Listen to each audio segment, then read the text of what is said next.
द्यद्भानुसहस्रकोटिसदृशां केयूरहारोज्ज्वलां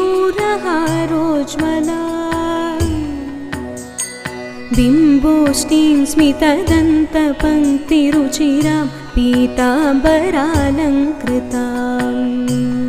विष्णुब्रह्मसुरेन्द्रसेवितपदां तत्त्वस्वरूपां शिवां मीनाक्षीं प्रणतोऽस्मि सन्ततमहं कारुण्यवारां निधिम् मुक्ताहारलसत्किरीटरुचिरां पूर्णेन्दुवक्त्रप्रभां सिञ्जन्नूपुरकिङ्किणीमणिधरां पद्मप्रभाभासुरां सर्वाभीष्टफलप्रदां